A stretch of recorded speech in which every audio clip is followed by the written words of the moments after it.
भगवान श्री कृष्ण और सुदामा की मित्रता क्यों प्रसिद्ध है? मित्र तो हम लोग भी बनाते हैं, हमारी मित्रता क्यों नहीं प्रसिद्ध होती है?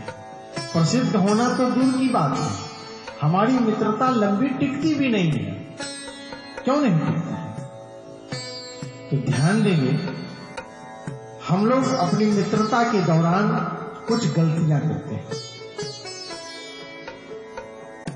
हमारे धर्मशास्त्र में लिखा है, मित्रता किन किन कारणों से टूटती है।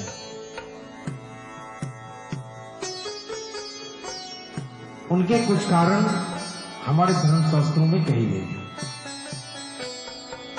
यदि उन कारणों को हम ठीक से पकड़ लें तो हमारी मित्रता लंबी चलेगी, कभी भी टूटेगी।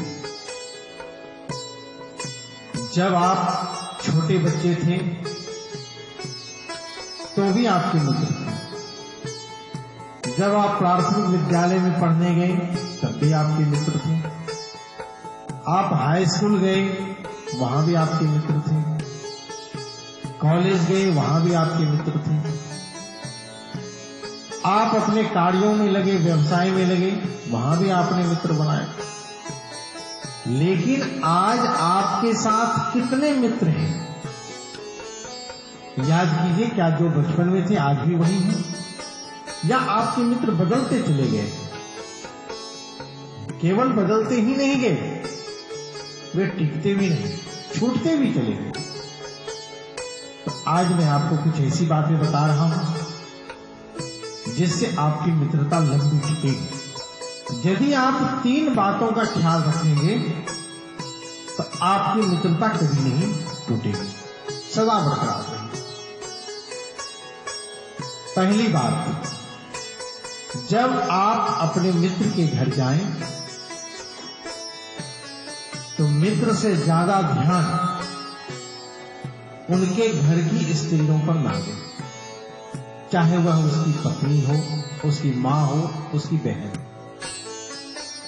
आप अपने मित्र से ही संबंध रखें, उनसे ही बातचीत करें, उनसे ही लेन देन करें। जितना अधिक से अधिक हो सके उनके घर की स्त्रियों से आप दूरी बना सकें, आपकी मित्रता सदैव टिकी रहे। ये पहला कारण है मित्रता टूटने का। आप मित्र से कम और उनके घर में रहने वाली स्त्रियों के साथ ज्यादा दोस्ती, ज्यादा मेलजोल बढ़ाते हैं। परिणाम होता है आपके मित्र को यह अच्छा नहीं लगता है और धीरे धीरे वैमनस्यता बढ़ती है और दूरी बढ़ती चली जाती है। दूसरा है, मित्र के साथ कभी भी पैसे का लेन देन ना करें।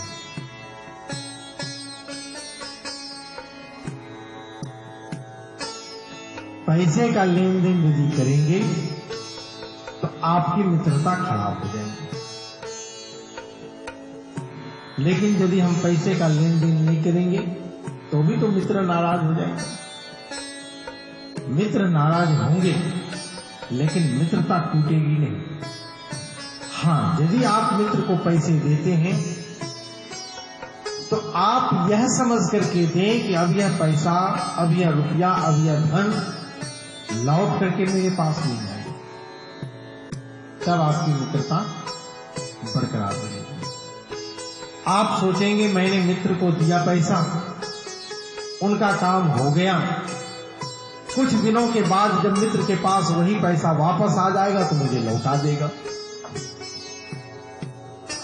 किंतु यह आवश्यक नहीं है कि उनकी स्थिति 3 महीने, 4 महीने, 6 महीने, वर्ष भर में वापस आ जाए। आप आशा रखेंगे कि अभी तक लौटाया नहीं, मित्र भी संकोचवश आपके सामने आना छोड़ देगा और आपको लगेगा यह मित्र मुझसे कन्नी काट रहा है। आप जहां तहां उसकी निंदा करने लगेंगे। परिणाम होगा आपका धन तो जाएगा ही, मित्रता भी चली जाएगी। तो कभी भी मित्र के साथ पैसों का लेन देन ना करें। लेकिन हमारे शास्त्र में लिखा है कि धन आने के 4 रास्ते हैं। उनमें से एक रास्ता मित्र या रिश्तेदार से। कौन कौन से 4 रास्ते हैं? पहला रास्ता है दैव योग से। दैव योग का अर्थ होता है अचानक आपको कोई गड़ी हुई खजाना मिल जाए। अचानक रास्ते में जाते समय रुपयों का सूटकेस आपको मिल जाए।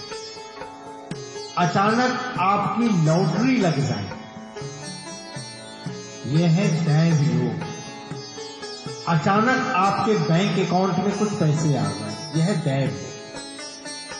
लेकिन ये सबों के साथ नहीं होती, यह लाखों में किसी एक के साथ होती है। हजारों में भी नहीं, लाखों में किसी एक के साथ होती है। सबकी लॉटरी लगती है क्या? सबको गड़ा हुआ खजाना मिलता है क्या? सबको सूटकेस से भरा हुआ पैसा मिलता है क्या? सबको नहीं। तो दैव योग से उन्हीं को मिलती है जिनको दैव देना चाहते हैं, जिसको भगवान देना चाहते हैं। तो पहला रास्ता है दैव योग। धन आने के दूसरे रास्ते हैं पूर्वजों से, अर्थात आपके पिता दादा अच्छे धन कमा करके रखे हैं, आपने उनके घर में जन्म लिया, वो धन अपने आप ही आपके पास आ जाए, आपको कमाने की जरूरत नहीं पड़ी।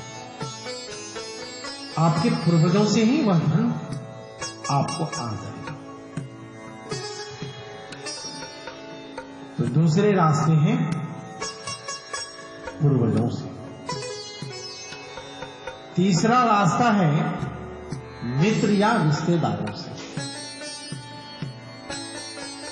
जी हाँ, यदि आपकी स्थिति खराब हो जाए, आप आर्थिक संकट में हैं, तो आप अपने मित्र या रिश्तेदारों से धन उधार ले सकते हैं।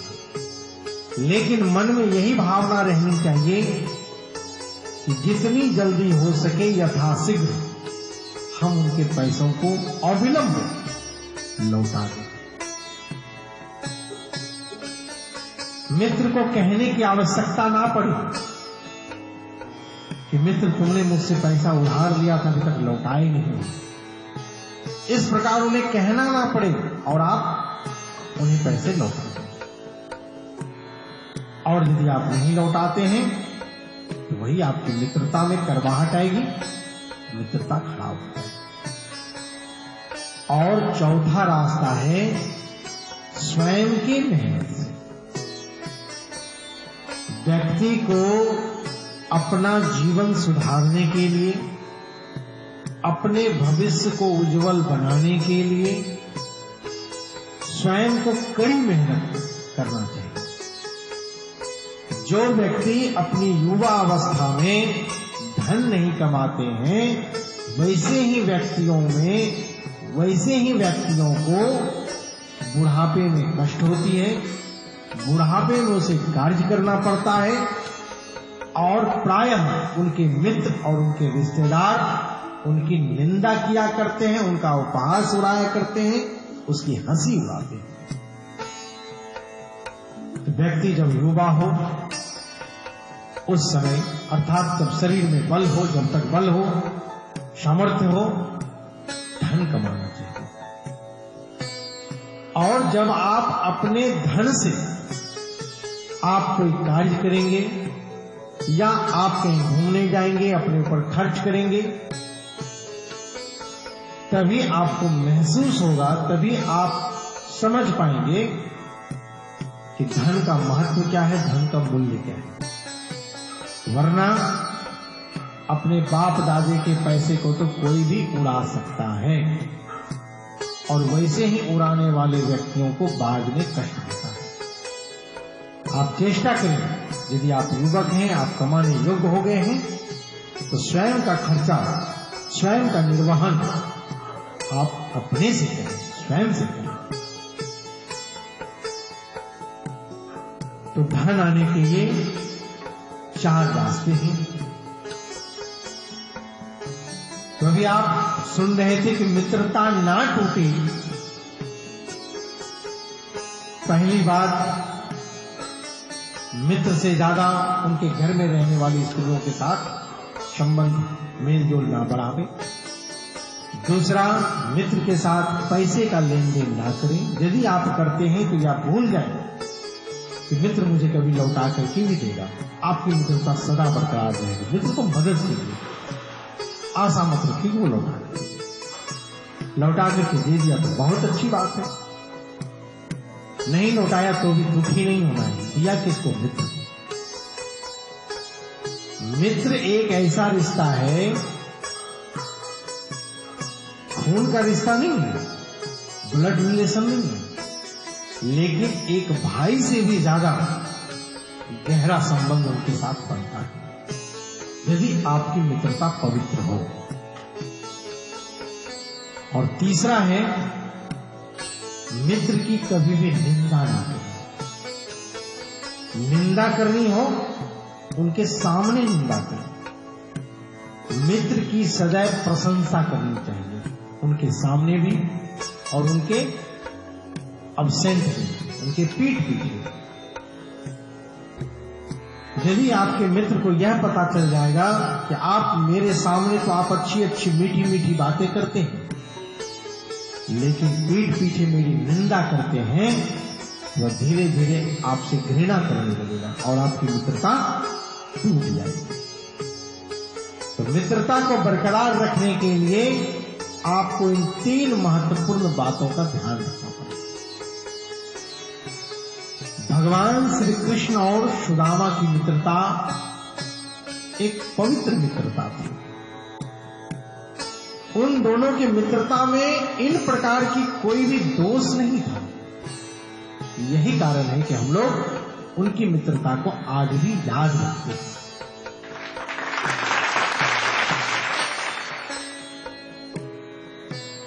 राधे राधे।